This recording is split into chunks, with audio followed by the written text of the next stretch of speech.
Preocupado el presidente anaranjado, viendo que las elecciones las perdió. Solicita a los que le hacen los mandados que se apuren pues la fiesta terminó. Y mirando que se va a acabar el varo, han formado un titingo. Se han negado a abandonar la Casa Blanca, a la silla del despacho se amarró. Los pelitos que le quedan los arranca, pataleando por la rabia que le dio. Y mirando a Cuba con sus batas blancas, de cabeza se tiró. El que tenga confusión que se confunda, el que quiera claridad que venga a ver. La jugada no es compleja ni profunda, está claro cómo quieren proceder. Solo falta que nosotros los dejemos, y eso no va a suceder. Con la conga de los hoyos no te metas. No te metas, no te metas. Cuba viva sin que nadie la someta. No te metas, no te metas. Mi tierra linda, mi cubanía, mi bandera se respeta. No te metas. De La Habana para Santiago, defiende lo tuyo, cubano. Que no te metas con mi tierra, que mi Cuba se respeta. Se respeta, se respeta. Soy el mambí que aún vive con el machete en la mano. Se respeta, se respeta. No, no, no, no, no, no, no, no, no, no. ¿Qué me importa si comentas? No te metas, no te metas. De donde vengo yo, estamos listos para la contienda.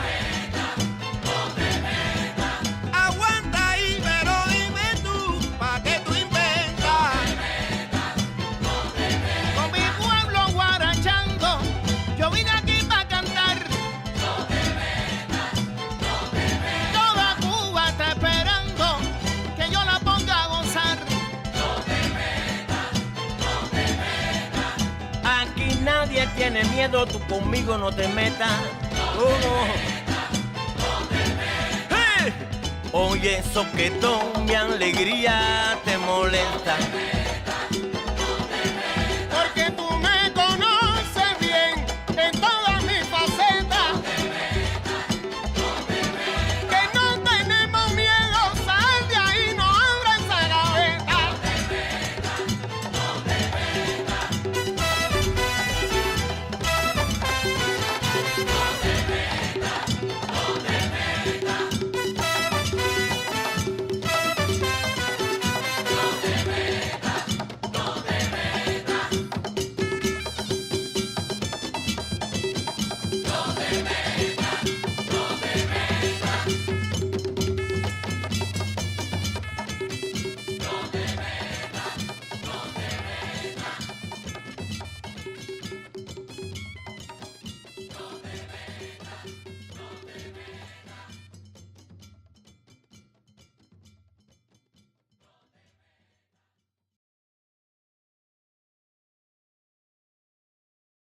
One second. Greetings, everybody. Welcome to the Revolution Within the Revolution podcast. Very first episode, inaugural episode for the Week of Action in Defense of Cuba, organized by the National Network on Cuba. And this is a National Network on Cuba production. My name is Onya Sanu. I am one of the co-chairs of the National Network on Cuba, and we started this program, the comrades you see on the screen, because we wanted to have a virtual platform to talk about the rapidly escalating U.S. war against Cuba, what Cuba is doing to respond, and how the U.S.-Cuba Solidarity Movement, and really the entire U.S.-Cuba Solidarity, or the entire Cuba Solidarity Movement, can work together, can build our unique, can build our collaboration to take out this blockade once and for all. And so, as I mentioned, my name is Onya Sanu. I am one of 5 co-chairs of the National Network on Cuba. The National Network on Cuba is over 65 social justice organizations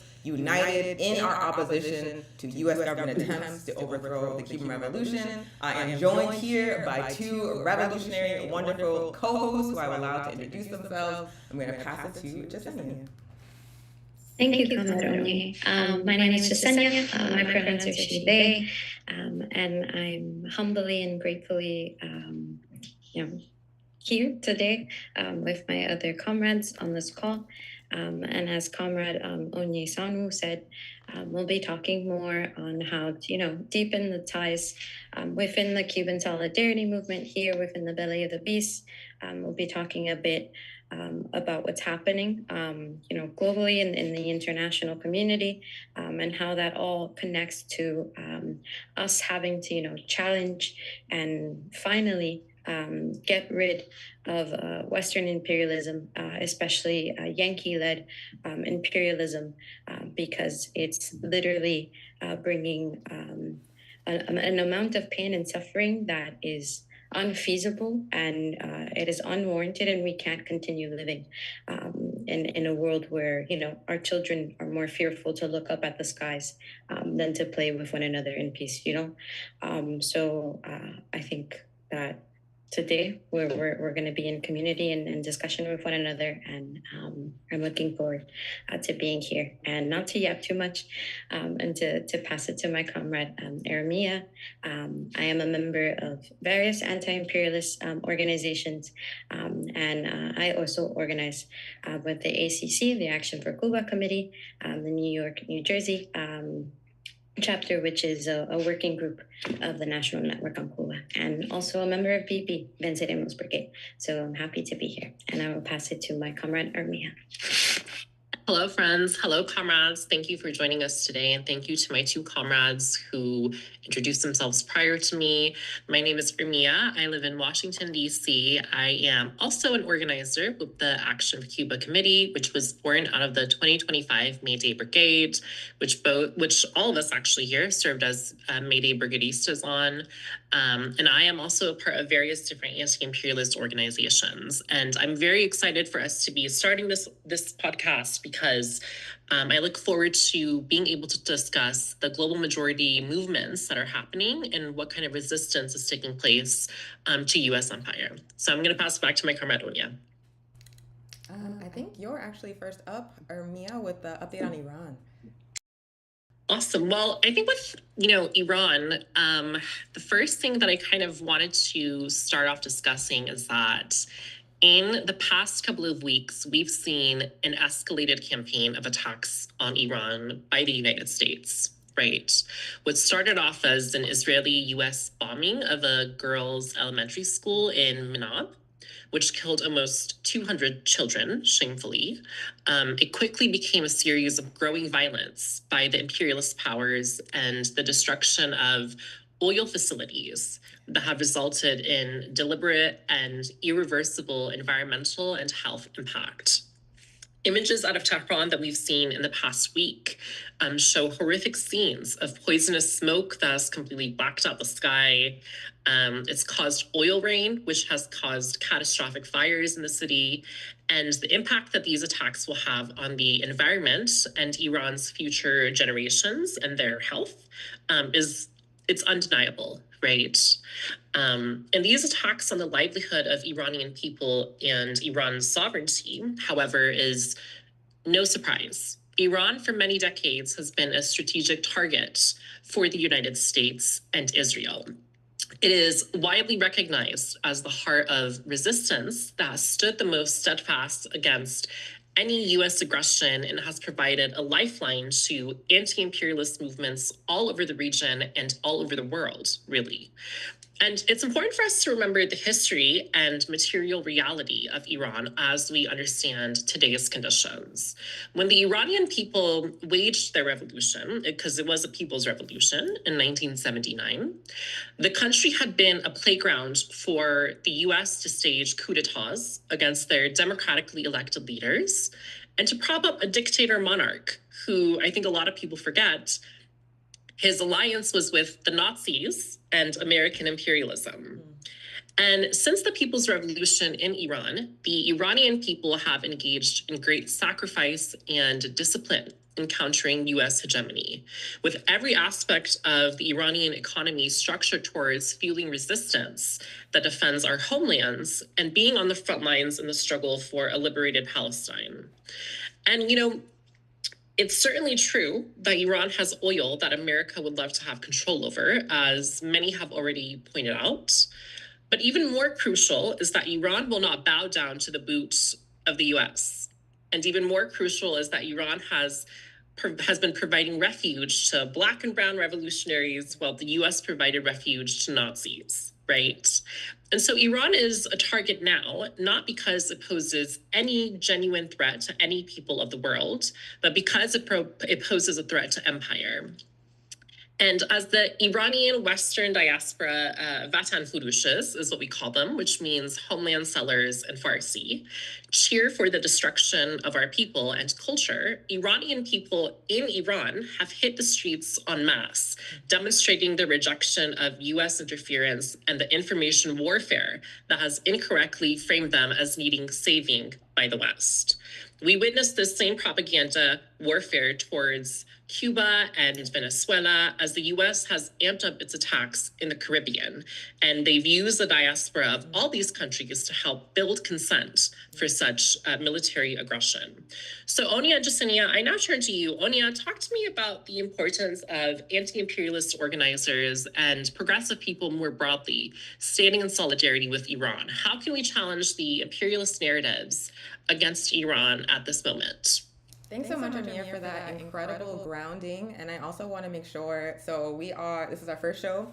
We're doing it live. And so if you have any issues hearing us or seeing us, or if you hear an echo, put it in the chat and we will troubleshoot. Just wanted to get that disclaimer out of the way as we work out the kinks of this program. But that was like a really, really excellent grounding, Ermia, to understand precisely why the US government is attacking Iran.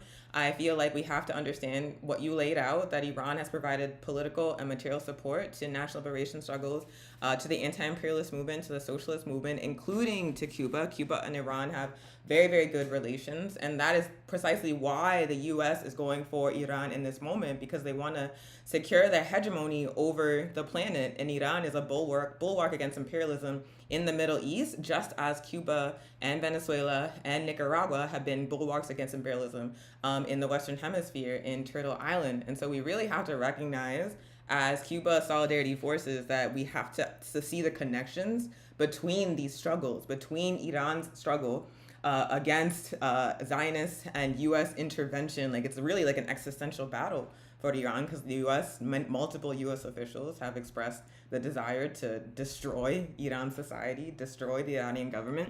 But then we also have to recognize that our enemy understands these struggles as connected. They understand the blockade on Cuba, the oil blockade on Cuba, the invasion of Venezuela, the occupation of Haiti, the drone warfare in Haiti, the war in Iran, the occupation of Palestine, the genocide in Gaza. It's all different fronts in a global counter-revolution, and we're only going to be able to stop it by building strategies based on that understanding.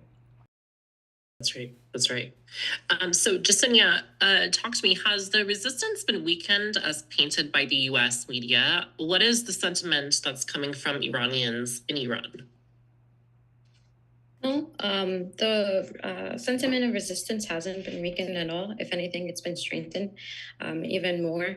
The United States is a very, immature, juvenile, and has a tendency of infantilizing liberation movements and believing that we can't acquire our self-determination and, be able to govern over ourselves in a way that is just and peaceful with one another.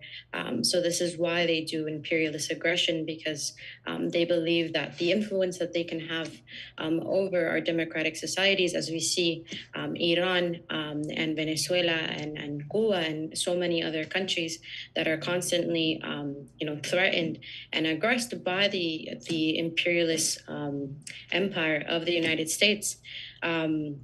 We see that the people come out and they continue to resist and they continue to rise, and that's what's happening currently in Iran. They made a big mistake in the sense of believing that if they granted martyrdom to Imam Sayyid Ali Khamenei, that would weaken the resilience and the resolve of the Iranian people, and this would somehow demoralize them so that they won't continue to resist against Israeli aggression, against Israeli imperialism and Zionism, and will stop, providing not only like material and financial, but also spiritual support to our Palestinian and Sudanese and Congolese brothers and sisters who are currently facing, a genocide that is being led by this axis of evil bloc composed of the United States and Israel and other nations in the global north. It's something that won't happen, will never happen, inshallah. And as we know, Allah is always on the side of the oppressed, and the tear of a person who is oppressed literally hurts Allah. So imagine how many tears have been shed to get to this point where the son of martyred Imam Ayatollah Sayyid Ali, Ayatollah, and I'm probably going to butcher his name, and I'm sorry, Mujtaba Kahmani, said that he's not going to, he's going to lift the fatwa on nuclear war weapon development so that they can better defend themselves. And they're also, doing discussions with other revolutionary socialist nations to strengthen this axis of resistant bloc. So if anything, the United States just ended up, doing a huge favor to giving more motivation to the resistance movement so that we actually focus our efforts to finally bringing an end to the genocides, but also finally bringing an end to Yankee-led imperialism and Zionism once and for all by any means. Yeah, it looks like the media is kind of painting the fact that the idea that, the resistance has been weakened, or a majority of Iranians are kind of celebrating these attacks. But realistically, when we look at the voices coming from Iran, we can see that the overwhelming majority of Iranians are steadfast in their anti-imperialist resistance, right? So both of you talk to me, what are the implications of these attacks on Iran for all imperialized nations, including Cuba and Venezuela? Just you kind of mentioned that this is a pattern of attacks that are happening, and it wasn't isolated. It came after they kidnapped Maduro. It came after continuous economic warfare on Cuba. So what are the implications now that it's become even more aggressive on Iran? I would say that the world has really been, particularly like in the past 5 years, waking up to the reality that the U.S. is not a rational global actor. That you cannot depend on the U.S. not to flip on you in increasingly violent ways, that even if you attempt, as many Caribbean governments are, futilely now, to build peaceful relations with the United States, the U.S. will flip on you on a dime if its own geopolitical interests, its own desire to control resources and territories comes into conflict with your liberation as a nation.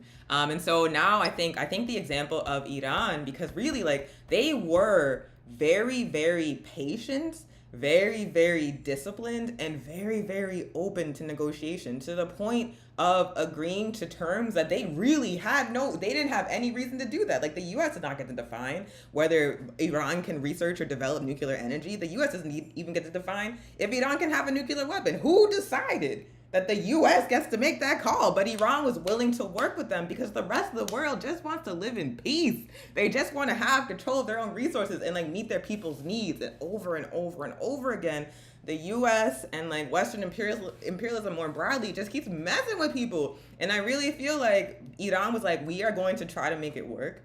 But if you are not willing to work with us peacefully, we are going to show you that you're going to leave us alone. And I really feel like that kind of energy is extremely important. We are at a point in history where the capitalist imperialist system is destroying the planet that we need to live. Our long-term survival as a species is in question, both from catastrophic climate change, but also through nuclear proliferation. And so it is time to draw a line in the sand and say that this system that is attacking Cuba, that is attacking Iran, that is attacking African and indigenous nations, that's really destabilizing the planet, is no longer sustainable, that we are not going to accept being bullied to keep it going, that we are going to come together to defend each other, and that we have the right to define how we organize our societies, whether they be socialist or whether it be Iran systems of government and system of state. The U.S. is not the boss of the world, and I'm so glad, so grateful that Iran stood up to them on behalf of the entire movement against imperialism, against colonization, against capitalism. Yes, indeed. And it seems like, there's a lot of conversation, both globally, but among the US left around, the structure of Iran's government and what exactly, the kind of revolution that took place in 1979, its effectiveness, and whether it was really a people's revolution or not. And, I think it's undeniable that people in Iran recognize their revolution as something that they defend, as something that they stand steadfast for.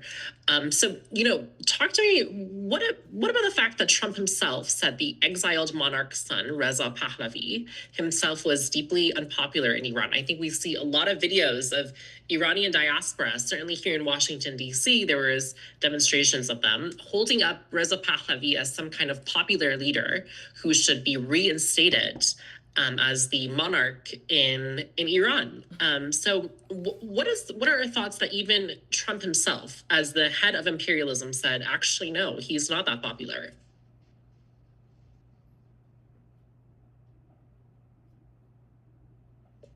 I mean, I can answer this.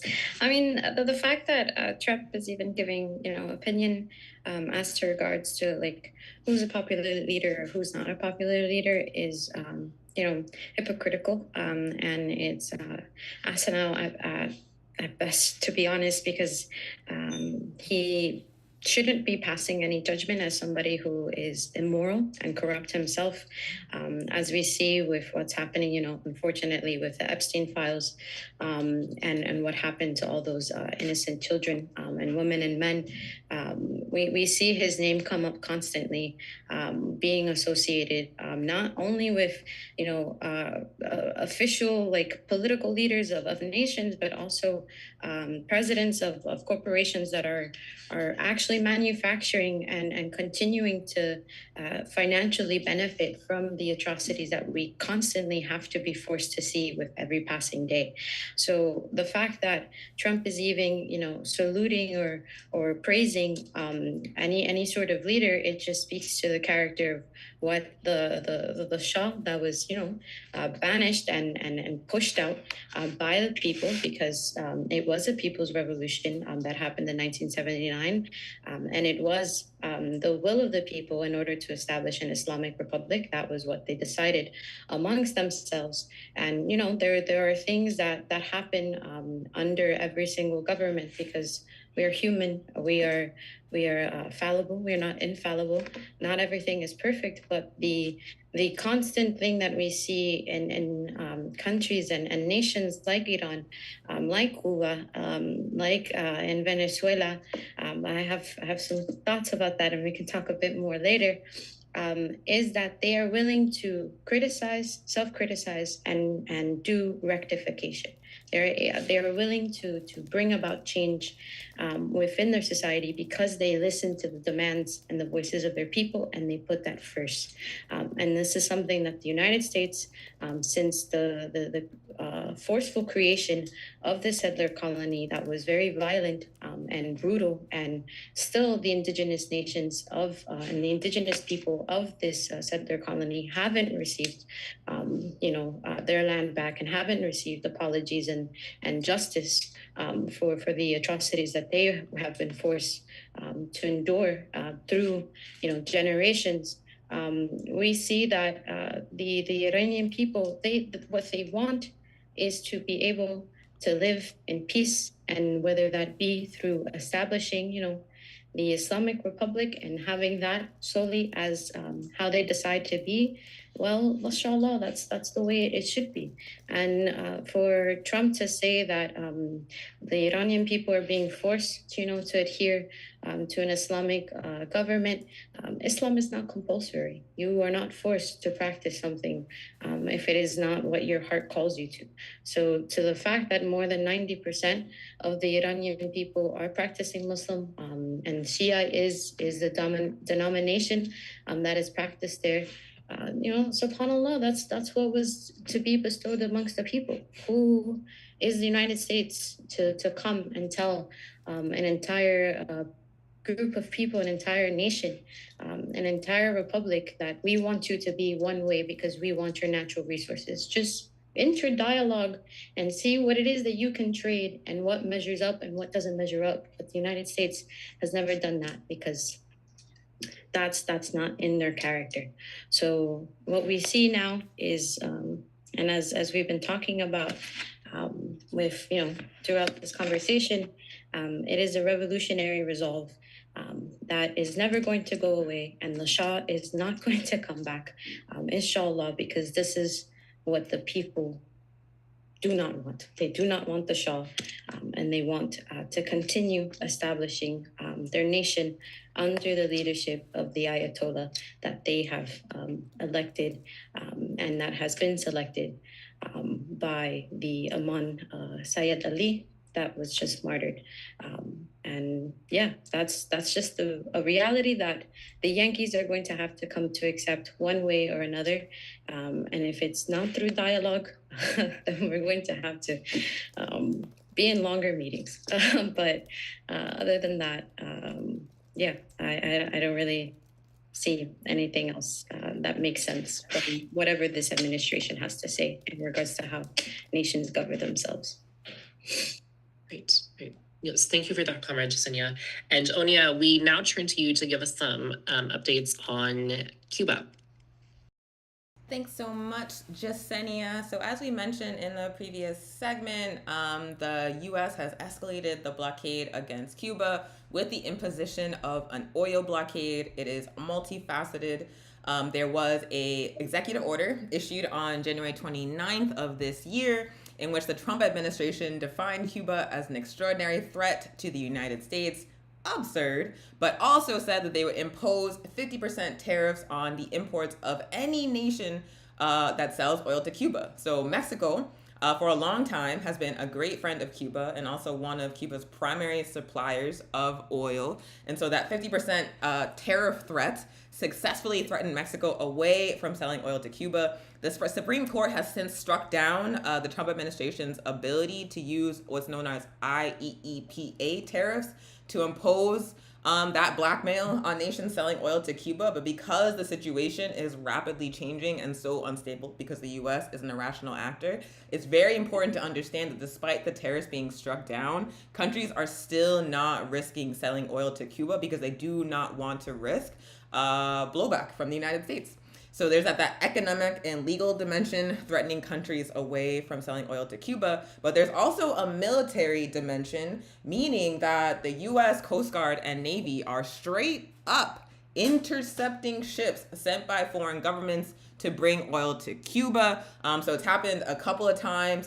They intercepted a ship from Colombia that was trying to bring oil to Cuba just 75 miles away from the coast of the island. It was turned away by the U.S. Coast Guard. A similar thing actually just happened to a Russian oil ship. Russia was a nation that was down to risk the wrath of the United States because, quite frankly, the U.S. can't sanction Russia no more. As a matter of fact, they're rolling back some of the sanctions on Russia right now because their unprovoked attack on Iran threatened the entire global oil supply, and Europe is suffering. And so now the United States has decided to ease sanctions on Russia to allow European nations to buy Russian oil to address the situation that the U.S. created with its hubris, but still not letting Russian oil get to Cuba. They intercepted that ship as well. And so, yeah, right now there is still a total oil blockade on the island. And I, of course, would be remiss to mention that one of the other major suppliers of oil to Cuba was Venezuela. And of course, Venezuela has itself suffered violent U.S. intervention with the kidnapping of Venezuelan President Nicolas Maduro and First Lady Celia Flores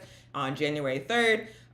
Since then, no Venezuelan oil has made it to Cuba, and the U.S. has, in fact, taken control of Venezuela's oil sales, and they are straight up stealing the money, including selling Venezuela's oil to the Zionist entity in occupied Palestine and providing material and economic support to the ongoing genocide in Gaza. So the impact of this U.S. attempt to completely cut off Cuba's oil is catastrophic on the island.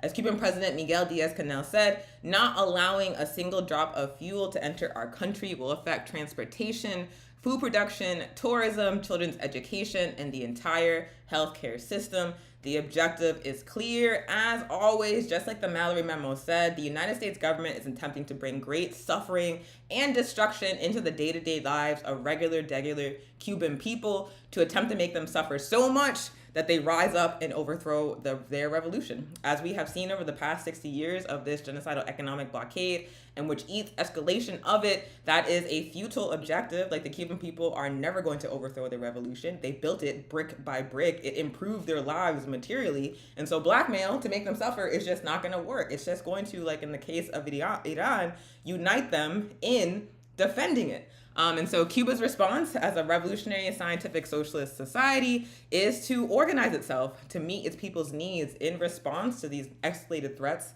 from the U.S. government, in response to the U.S. oil blockade. One thing I want to say before I get into how Cuba is responding is that it's very important to understand they've been here before. The United States always seizes upon opportunities in moments of global instability to escalate attempts to repress nations resisting imperialism, whether it be Iran and the maximum pressure campaign of sanctions during COVID-19, or the similar situation with Cuba during the first Trump administration, where again during COVID-19, the Trump administration applied over 200 additional sanctions, and then in 2019, placed Cuba on the state sponsors of terrorism list.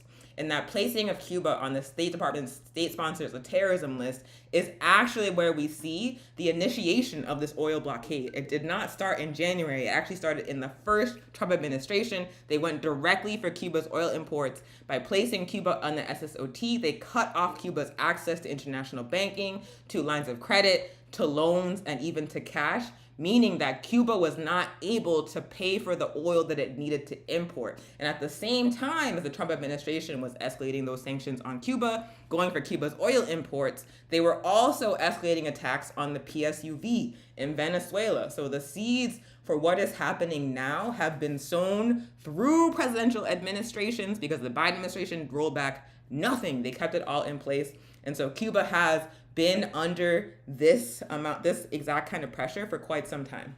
So, like I said, Cuba is scientific socialist. They do not sit and wait for rescue. They organize to address the needs of their people, because that is the priority of Cuba's society. And so Cuba has announced sweeping fuel rationing measures designed to protect essential services like healthcare, like education, like food production, like water purification.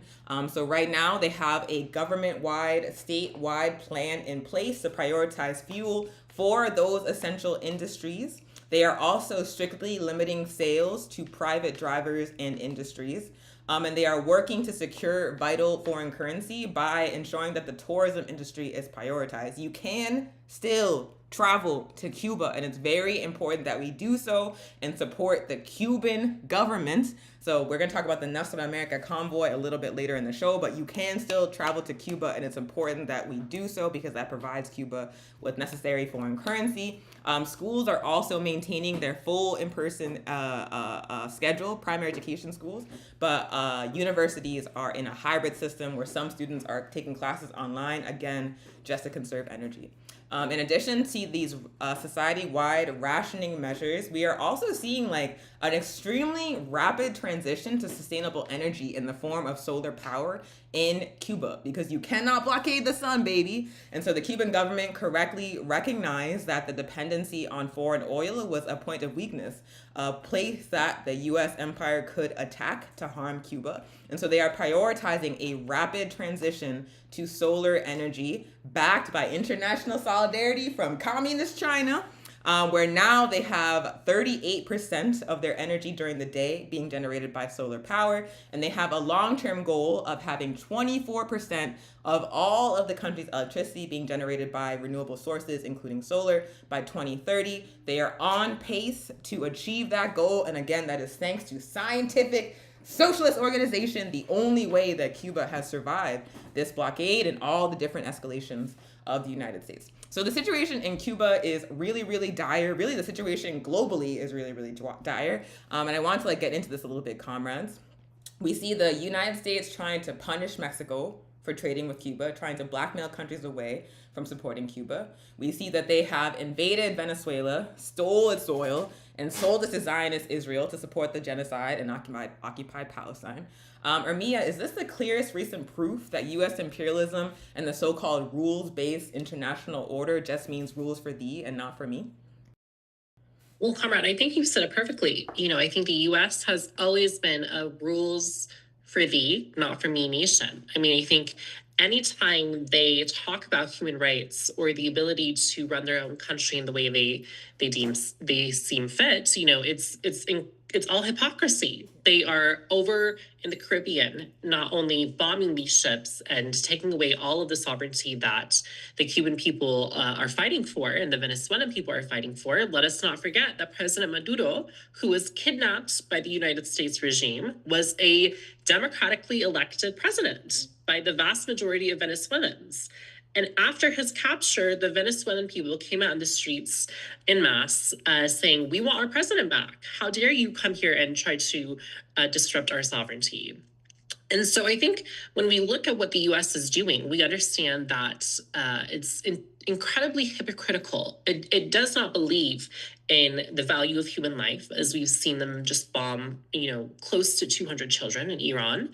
It does not believe in the value of sovereignty. It thinks that it can go into any nation and simply take their resources, exploit their people, exploit their land, exploit their economic infrastructure. And we have to question ourselves, if they are against socialism, if they think socialism doesn't work, if they think scientific socialism is not the answer for people's advancements and prosperity, then why exactly do they need to continue invading these socialist nations in order to have oil or in order for their economy to survive? It's because they know that these socialist nations, revolutionary societies, are the answer to the people's advancement.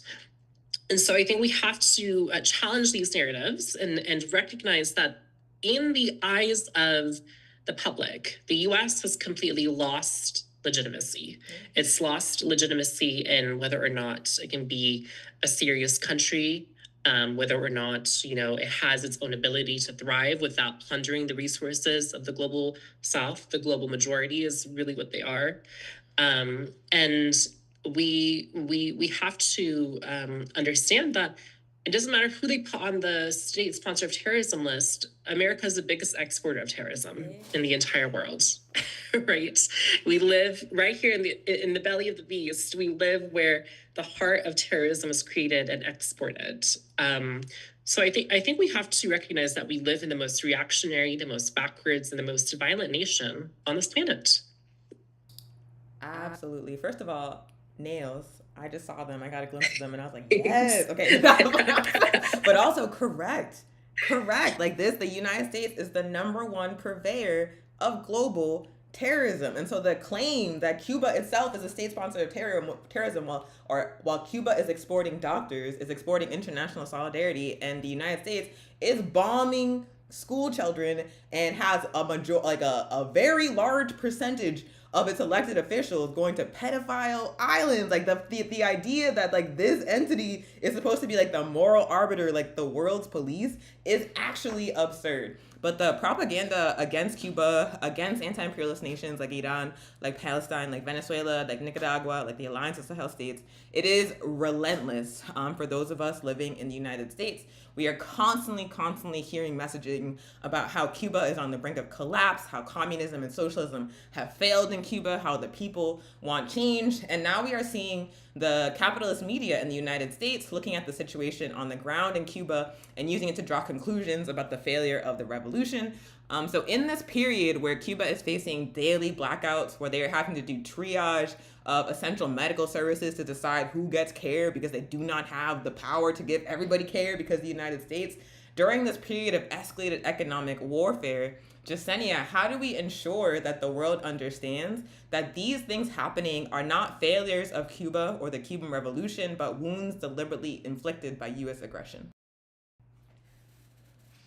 Yeah, I think Comrade Admia said it very beautifully in terms of ensuring that we are calling attention to, the imperialist aggressions that are happening, and very clearly saying it, and in the way that you phrased it, that this government is composed of literal like pedophiles, right, that are exerting an inhumane amount of aggression onto a people who are just trying to bring about the completion of the ongoing Cuban Revolution that didn't even begin in, around 1898. It began the very first day that the Spaniard vampires stepped foot in Cuba. So this is a revolutionary resolve that is very rooted in, the hearts and the minds and the souls of the Cuban people, and calling attention to the fact that a very humble and friendly nation is constantly being attacked by an illegal entity, because the United States and Israel share that very much in common intrinsically with one another. The fact that they consistently do imperialist aggressions solely because, as it was declared when the Mallory Memo was created in the 60s, that they want to, sow dissent within the Cuban people so that they go against the Cuban Revolution. And at that time, it was to bring about the decline and the fall of Castro. And this is all because they want to hold control again of the natural resources, it being, sugar, and now, as we see, the agricultural industry that Cuba has been able to develop despite, the imperialist aggressions, and are able to sustain themselves through the tourism sector, which allows them to, have consistently international delegations and relationships with other comrades and friends of the nation to consistently, resist the isolation that the United States is trying to manufacture to bring about the so-called plunder of the Cuban Revolution and Cuba as a whole, to revert it back to Bautista's very debauchery and immoral dictatorship. And as we see, we have to consistently call attention to the fact that the United States is encroaching itself in Cuba because it wants to control the natural resources, but also is doing this across the Caribbean and Latin America. And as we see in Africa, they consistently put puppet governments, and I'll speak a bit about, the ridiculous Shield of the America summit that unfortunately happened, but it's something that, it's so what we are saying consistently is very hypocritical of the United States to not leave nations alone. So it's something that we should consistently talk about in order to bridge these connections, but also highlight the fact that resistance is possible, as we're seeing in the Sahel states of the AES, federation, with the resistance that we see with the Palestinian Islamic resistance and the Palestinian resistance front, and also now in Iran, where they said you want to have peace discussions, but you can't start a war that you can't finish. So essentially, the response that the Iranian Islamic Republic, the Islamic Republic of Iran is giving is warranted, and as Cuba has done in the past, the ability to defend itself is something that is not unbeknownst to the people. They don't want to fight.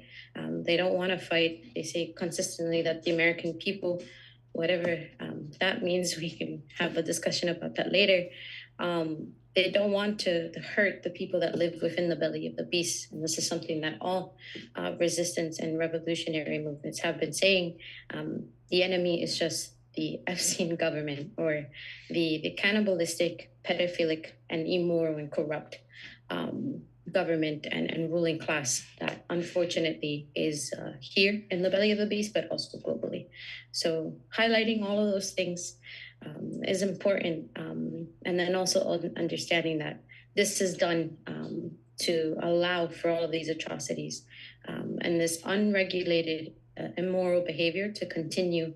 And unfortunately, Cuba is one of the nations that has to constantly be at the front to defend itself against these aggressions. Long-winded answer, but very important to mention all of that. Cool, thanks so much, Yesenia, and great answer. Also, when you were talking, it reminded me of one Gustavo Petro, who, by the way, was not at the Shield of the Americas Summit. They were very intentional about who was there and who was not there. But he gave a speech after meeting with Trump where he said a clan of pedophiles is trying to destroy Colombia's government. And I was like, correct. Not an exaggeration. Straight up a clan of pedophiles. Anyway, something I forgot to mention in my grounding remarks is that with the illegal and unprovoked attack on Iran by the United States and the Zionist entity, we are seeing the entire global oil supply threatened. They have forced Iran to close the Strait of Hormuz so it cannot be used as a vector of attack against them, and that is impacting the global oil market.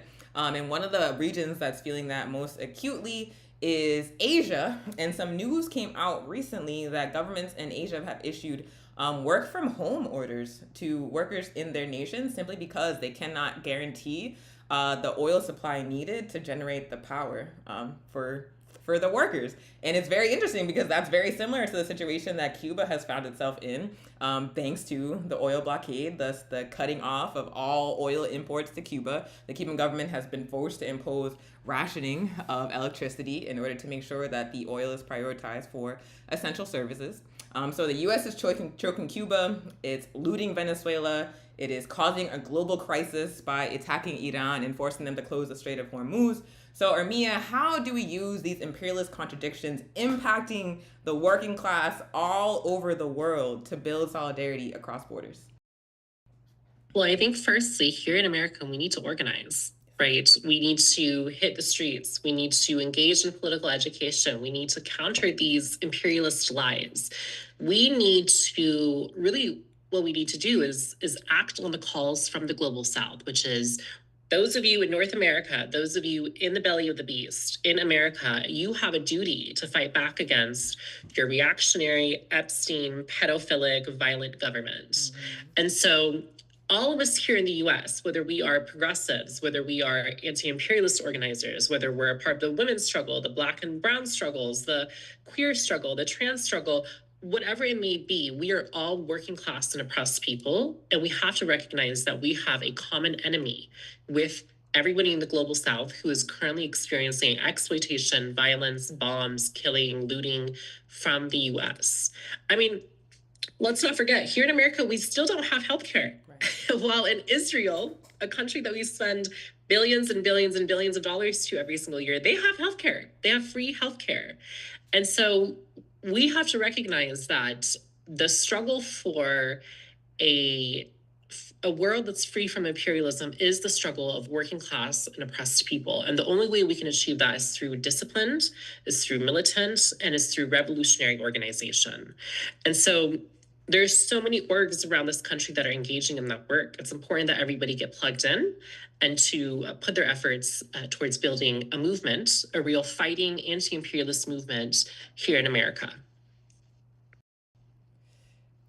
Perfect answer. Thank you so much, Armia. And also, if you are already in an organization organizing the working class, fighting for justice, resisting imperialism, and you're not in the National Network on Cuba, why don't you visit NNOC.org/about, learn more about us, fill out the form, and join us. Let's build a broad, diverse, united movement against the U.S. attempts to overthrow the Cuban Revolution and attack working class people all over the planet. But now we're going to hear about what's going on in Nuestra América, and for those updates, I'm going to pass it to Yesenia.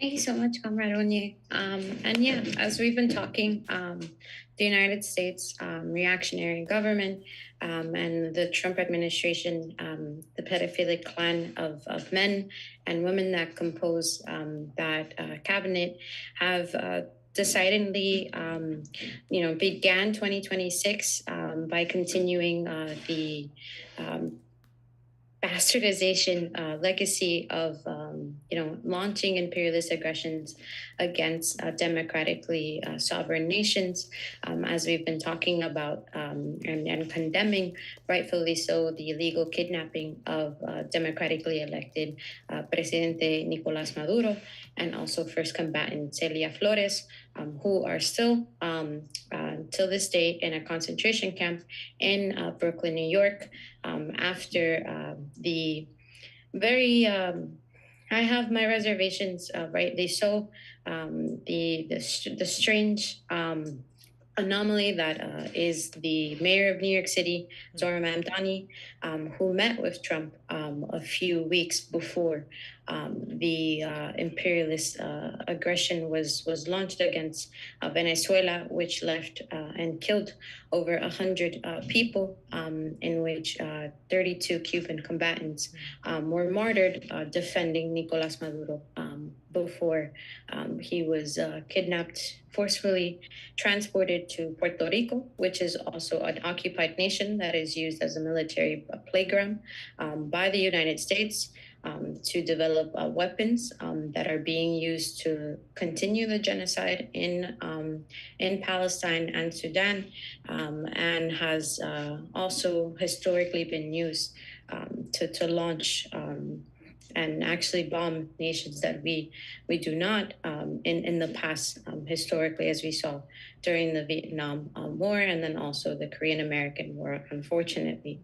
And this is the constant tactic and essentially the character of the United States. It is to invade nations, as we are saying, to invade countries, to occupy their natural resources, because they have an inability to be able to, forge a path of peace and sovereignty through dialogue, of which many foreign ministers and diplomats of various nations, especially Venezuela, have said that they're willing to enter conversations. And Ivan Gil actually called for an end to the unilateral, cohesive measures that are being forced against Venezuela when he addressed the UN in Geneva. And I have thoughts about the UN as being, also it is something that is very useful to connect the international community with one another, but as we see, it is constantly being manipulated and forced to act against the wishes of the international community, as we see with the United States constantly and Israel and other nations that are occupied by the United States, to vote against resolutions to end the blockade against Cuba, to end the occupation in Puerto Rico, and also end the genocides in Palestine, Congo, and Sudan.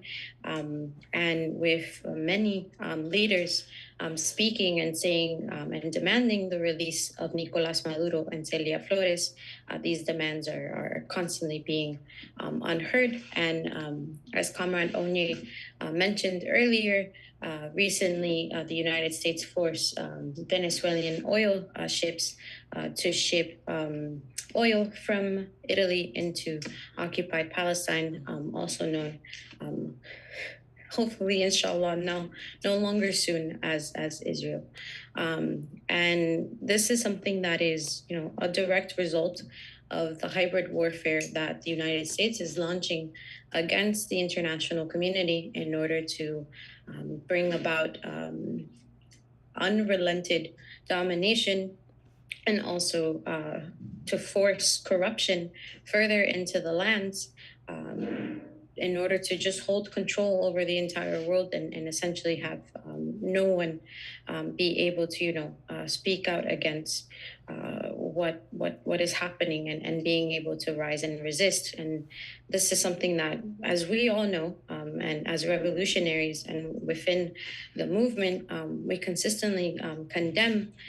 I think that entering into dialogue is something that is very honorable, and is something that, if we can find a way, it is needed. But and as recently, the Cuban president Miguel Díaz-Canel said that they are open to dialogue and conversation with the United States, so as it's respectful and it actually resolves the atrocities that are happening right now as a result of the oil blockade. That's the only way to move forward. It's unlikely to see that the United States would answer with reason or even want to enter into reason because they are incapable of it. The United States has no moral conscience. And as we saw recently, as Kwame Ture has said of the United States, as we saw recently, this proverb comes to manifestation in the armed attack that happened against Cuba from the Floridian gusanos, who were financed and actually, provided with the weapons that were used during the aggression and the unwarranted attack.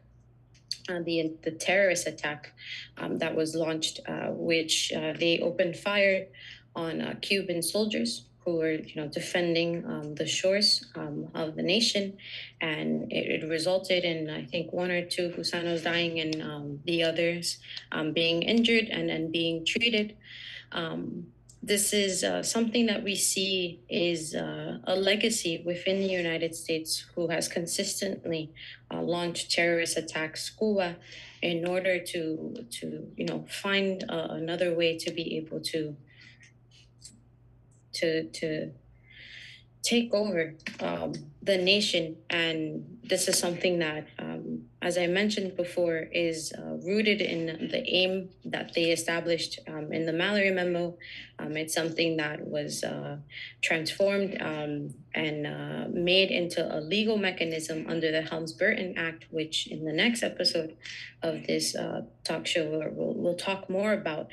But as all things, the United States is only able to respond and communicate is through unwarranted and immoral violence. So the terrorist attack that happened recently against Cuba, of which they said that they are filing terrorism charges, is powerful because this flips the script that against the United States, where Trump redesignated them as the state sponsors of terrorism, while actively launching terrorist attacks in his second term and his second year in his administration and his dictatorship more so. And it shows that the actual ones who are the sole state sponsors of terror is the United States, as we see and have been saying, because of the genocide that they have been committing in Palestine, and also financing and manufacturing and facilitating against Sudan with the connections that they have with the reactionary nation of the United Arab Emirates, alongside other reactionary Arab states as well. So, Trump is showing the world the exact character that the Pelophitic ruling class holds, and is actually giving more motivation to our revolutionary resolve, and providing actual clarity in the sense of bringing about unification to rid the world, as Frantz Fanon says, of cleansing the world of the violence that is exerted by our oppressor. So Cuba is doing this through a legal means. So they are presenting the evidence, the weapons that are confiscated, the Florida flag boat that the armed groups used, and we're operating with impunity from U.S. soil. And this is the most direct challenge to the war on terror narrative that the United States has manipulated the masses that are still asleep to believe in order to continue allowing for these atrocities to continue onward. And Cuba has said, that they're going to put the gusanos in a pre-trial detention. They remain in prison there, and that they'll ensure that they receive due process. They're going to make sure that that they continue to act in defense of the people and of the country's institutions, because this is their primary, goal, and it's a principle that they hold very dear, which the imperialists do not hold in mind at all. And not to speak too much on this part, but I think it's important to note that this isn't the first terrorist attack that the United States has launched against Cuba.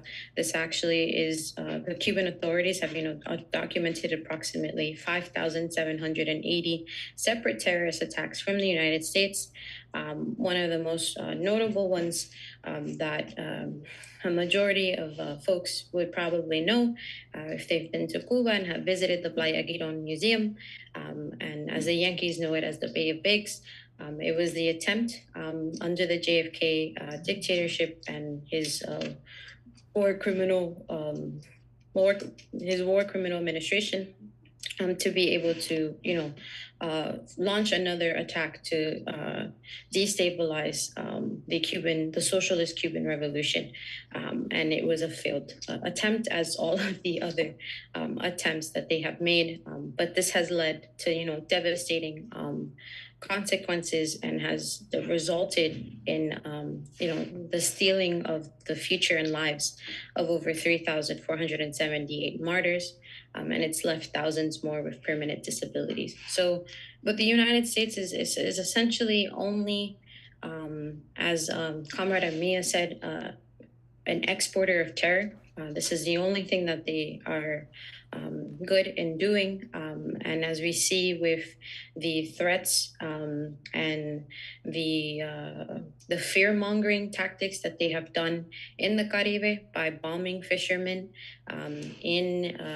near Venezuela, near other Caribbean waters, as we saw with two brothers who were killed in Trinidad and Tobago, and more, unfortunately, have been consistently been killed in these illegal and unjustifiable bombings that continuously happen, so that we're not in communication with one another in the Caribbean and Latin America, and don't want to trade and send off much needed oil, material resources, food, whatever it is that our Cuban brothers and sisters need from nations at this time.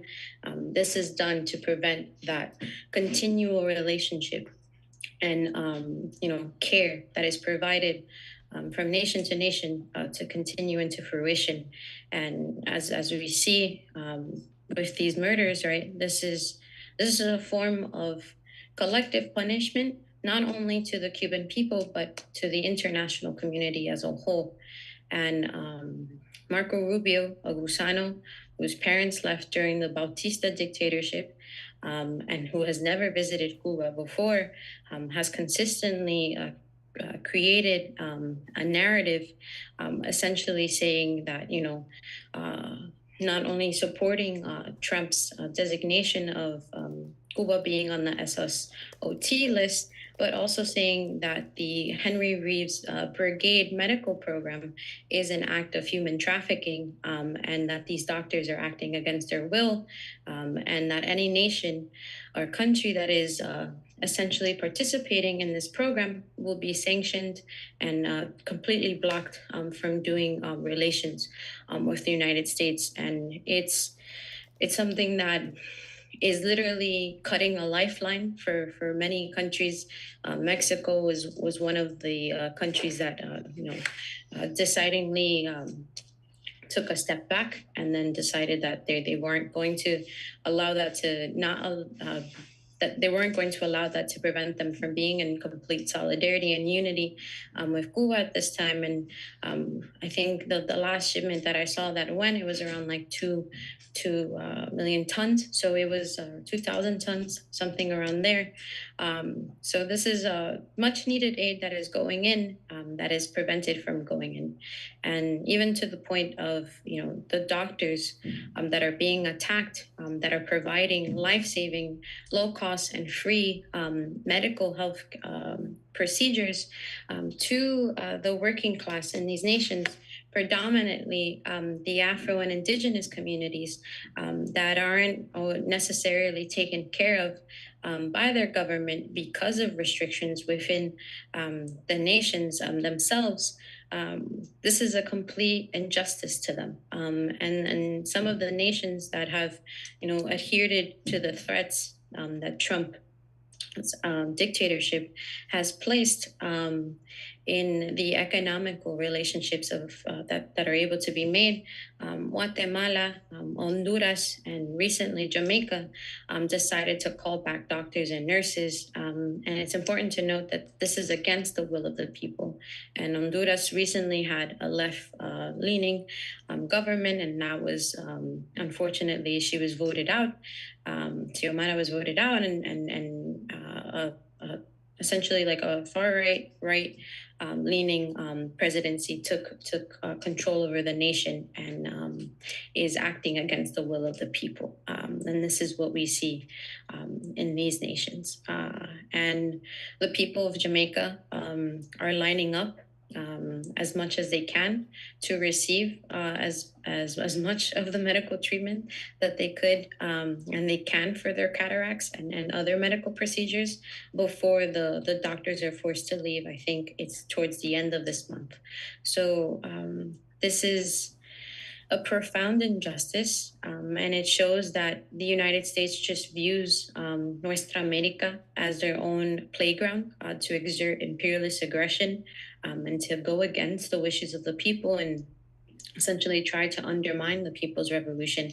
But this is something that they can't take away, and is why they continue to meet with one another in vain, as we saw and as we see with the Shield of America summit that happened in Doral, Florida, where I think it was over 10 or more reactionary leaders from Latin America and the Caribe met with the Epstein dictatorship of the United States. And some of these disgraceful leaders, if we can call them that, was Javier Milei from Argentina, from Bolivia, Costa Rica, Abinader, who is committing apartheid in the Dominican Republic, directly replicating the United States, Nayib Bukele in Salvador, who is in direct financial partnership with the Trump administration to essentially have the worst concentration camp known to the entirety of the Latin American, community, and is actually constantly giving advice to core civic group that is in charge of all of the concentration camps here in the United States. And as we see with the atrocities that are happening there, we know that this partnership that is being developed amongst the reactionary leaders is solely founded on, exerting, wrongfully so, continuing the legacy of imperialism, but then also attempting to take over the entire world to exert their exploitation and domination over our nations. And it's not so clear, right? Can you look at the chat? Huh? Look at the chat. Okay. I mean, if it's not so clear, him meeting with Jose Antonio Cast, who is also the son of a Nazi, then it's very clear in that regard. But I think it's important for us to remember that resistance is something that we are entitled to, and it's important to remember that permission to fight has been given to us, and Allah is sure to give us the victory because we are oppressed. And it's important for us to, support the fact that the Nuestra América Convoy is happening, and to bring about the form of resistance and unity that is very needed at this time. So, not to take too much time, but I would like to pose a question to my comrades. Essentially, just given all the points that we've discussed, all of the imperialist developments that are unfortunately happening across the world that we must resist against. What are the points of unity that we can each identify, like in each struggle that we can struggle through with the masses to catalyze motivation and activation to actually bring about the success of accomplishing our means to bring about the end of imperialism and to develop a socialist class society globally and be able to bring about justice and peace into the world. So I open the floor to whoever would like to answer the question first. You want to take it, Armaya? Or Mia? Yeah, sure thing. Well, I think, it's undeniable that the majority of Americans do not support any kind of imperialist aggression in other countries, right? Even though the government may. There was a new poll that just came out that showed the overwhelming majority of Americans rejected the interference that happened in Iran and the bombings that happened on the schoolgirls. And so I think we have to unify around this demand that, we do not want any kind of interference on our behalf. It cannot happen in our name. And we, as the people of America, will in fact stand up. We have to be able to show our government that they cannot do this so long as we resist, so long as we struggle against their efforts. And so I think that is probably one of the biggest demands that we need to unify around and organize ourselves on, as well as, showing the fact that this is a rich man's war. This is not working class people's war. Working class people did not ask for our money, our wealth that we have generated through our labor to be spent on bombs, to be spent on weapons, to be spent on bombing schoolgirls. And so I think as organizers in the Imperial Corps, we really need to emphasize that. And those two things are really our biggest two demands. Mm-hmm. And the only thing I'd add is, I feel like the bombings it's really wild, the Shield of the Americas summit that Jasenia mentioned that had all of the puppet leaders there, the president of El Salvador, president of Trinidad, president of Dominican Republic, the newly elected right-wing president of Honduras. They had all the ops of the Americas there, but the anti-imperialist countries were excluded as always. But they were up there smiling and cheesing with Marco Rubio and Trump and Kristi Noem, and not a word was said about the over 100 innocent people that have been murdered in the Caribbean, just like the U.S. decided that they were drug dealers and drone bombed fishing boats. And it's happened repeatedly since last year. Oh, also, they've apparently, reports recently came out that they killed 1,500 people with drones in Haiti. And so there's really a crisis of representation throughout Nuestra Americas, because we have all these governments in power, whether it's the United States, whether it's Honduras, whether it's El Salvador, whether it's Guatemala, all these puppet governments in power that are answering to the United States and ignoring the conditions of their people, all the way to the point of ignoring their people being murdered by the United States, not even asking for accountability, just following orders. And so it really shows us that there's no solutions for poor and working class people within the capitalist system, that the folks that gain power within that system do not represent the masses of people. They don't actually care about our lives. They don't care if we have healthcare. We don't care if we have education. They don't care if we have power. They don't care if we live or die. So we need to organize across borders to build the movement that can demand, that can build the true kind of leadership we need to ensure we can live our lives, ensure we can be happy, ensure that we can organize society in the way that it needs to be organized. But yeah, there's a crisis of leadership that can only be addressed through mass organization of working people's movements in this region. Yeah, I agree. And as we see, the puppet leadership that is being, erected by the imperialists who haven't stopped bombing innocent people in the Caribbean and Latin America. They're also, as they're bombing hundreds of fishermen. They've bombed over 100 fishermen in the Caribe. The Israelis continue to do this to the fishermen in Palestine to prevent them from being able to, sustain themselves and feed themselves amongst and amidst a genocide. And as Comrade Mia had highlighted earlier,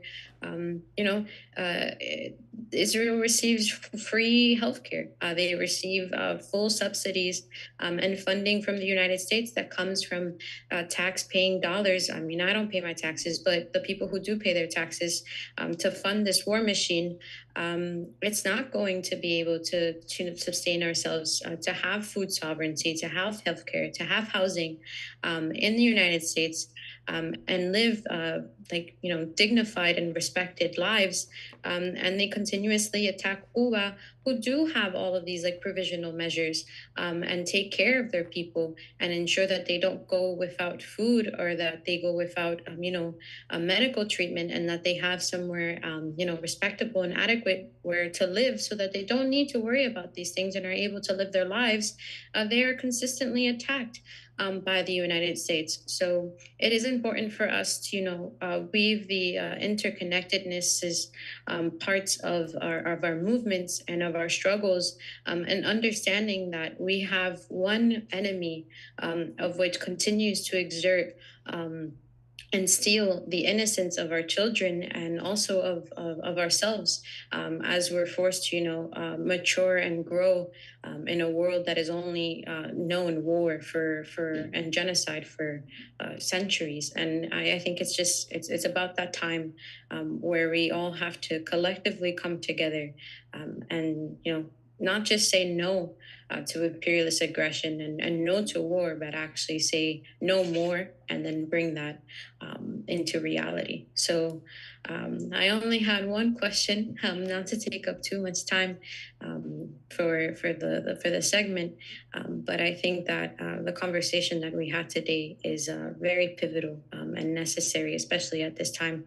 So I just wanted to thank you both for being and being in community and in space and time with me at this time.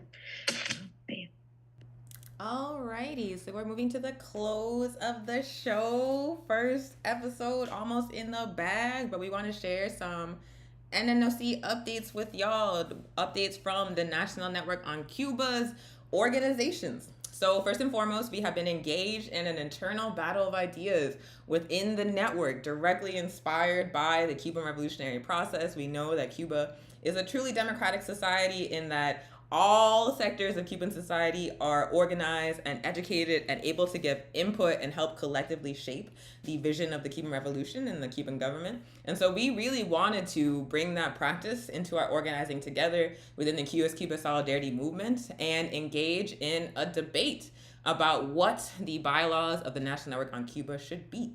So we have a set of bylaws that are about 20 years old, that have served the organization quite well, but we have grown. There are many, many different movements represented within our formation. New structures and leadership have emerged that need to be formalized. And so we are in the process within the network of defining how our bylaws will be updated. We had a very, very successful debate last month where we discussed anti-imperialism, anti-Zionism, our points of practice and unity, and the need for us to continue to keep connecting the struggles against imperialism while also keeping Cuba in the center of our work. So after that debate and after a long process of internal discussions within the network, the co-chairs are currently working on an updated proposed new set of bylaws incorporating the input from that debate and discussion process. We are going to release that proposed new set of bylaws to the membership in April, and then we'll be engaging in a vote across the network on whether to adopt those new proposed bylaws at our spring-summer meeting happening Saturday, May 30th, 1 to 4 p.m. Eastern. That meeting will be virtual, so very, very accessible to participate if you want to join us. And also, obviously, we want as many of our network organizations represented there as possible, because that is the meeting where we'll be voting on the new bylaws and the direction our network is going to take moving forward. The other thing that's happening in the National Network on Cuba right now, the show is a part of it, is the Week of Action in Defense of Cuba. The entire national network is mobilizing and organizing virtual and in-person events across the United States to educate our communities about Cuba, to take action against the U.S. blockade on Cuba and the escalation of that blockade that's causing so much suffering on the island right now. There have been over 40 events in states as diverse as Florida, multiple events in Florida, by the way. Don't let anybody tell you that Florida does not love the Cuban Revolution, because we are here building, baby, and it includes Cuban Americans. So multiple events in Florida, multiple events in Nashville, in Colorado, in Utah, New York, New Jersey going up. Like I think they had 3-4 events. Oregon, California, all over the country and online. National Network on Cuba organizations are organizing in defense of Cuba this week. And I'm about to put the link in the chat to where you can, Week of Action in, it's hard to type and talk, so let me just finish. Week of Action in Defense of Cuba events, okay, that's in the chat right now. And now I'm going to change the screen, hopefully, to a slideshow of flyers of events that are happening today and tomorrow all over the country. And theoretically, you should still be able to hear me. Let's see if it actually works. Can you hear me? I can hear myself. I see the line going up and down. So up on the screen, you should see flyers of events taking place across the country today, actually happening right now. So if you still have time to switch over after the show is over, the Defense Brigade's Coalition Working Group is having a roundtable discussion of revolutionary organizations talking about how we can better collaborate in defense of Cuba. It's called Support for Cuba Demands Unity. You can find that event on the NNOC website. Also happening today, we have International Quds Day 2026 in Houston, Texas, a coalition of anti-imperialist, Palestinian, and Cuba solidarity socialist organizations based in Houston, Texas, coming together in solidarity with Palestine, in solidarity with Cuba, in solidarity with all peoples across the world that are resisting imperialism. We also have in Brunswick, Maine, Let Cuba Live, film screening and discussion organized by new members of the National Network on Cuba, well, new as of last year, Diaspora Parlante Collective, a Puerto Rican national liberation organization, Puerto Rico and Cuba, two wings of the same bird. They are hosting a screening with PSL in Maine of Let Cuba Live. They are going to be engaging in some fundraising and talking about a really great movie. So you can see all the events happening. Oh, I would be remiss not to mention the Defense Brigade National Report Back that is happening tomorrow, the 14th at 2 p.m. Eastern. Virtually, we had two Defense Brigade last year, the African Indigenous Palestinian Brigade as well as the Queer Brigade, and they are both contingents are coming together to discuss their experiences on the island and what is going on in Cuba today. So that is virtual. Please join us. I'll put the link in the chat. The other really great thing happening next weekend, or rather this weekend, Saturday and Sunday, is the U.S.-Cuba Normalization Conference organized by Cuba C, New York, New Jersey, and the International U.S.-Cuba Normalization Conference Coalition. It is a 2-day virtual and in-person New York City event bringing together Cubans, Cuban solidarity activists, and revolutionary organizers united in their opposition to the U.S. blockade on Cuba, who are actively working to normalize relations between Cuba and the U.S. So please check that out. The links to participate virtually just came out yesterday, so we're going to be publicizing that widely, and we encourage you to participate in both the U.S.-Cuba Normalization Conference as well as the VB National Report Back and all of the events all over the country taking place in defense of Cuba this week. Next week on the show, in addition to the deep dive on the Helms-Burton Act that Ramia and Jasenia mentioned, we'll also be doing a recap of what happened during the Week of Action. But we just want to say we are so proud of all the organizations in the network and how we have come together in defense of Cuba in this critical moment. And with that, I'm going to pass it back to Ramia to close us out. concludes our show for today. Thank you, everyone, for joining the first episode of Revolution Within the Revolution. Join us next Friday, March 20th at 1 p.m., where we will discuss the recap of the Week of Action for Cuba, the ExxonMobil Supreme Court case against Cuba's Cemex Corporation, and the legalities of these lawsuits under the Helms-Burton Act and the Foreign Sovereign Immunities Act. We are your hosts, Onya, Jasenia, and Ermia, and we will see you next week. Margbar. La chemise zioniste. Margbar. La chemise capitaliste. All power to the people, and thank you.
Anybody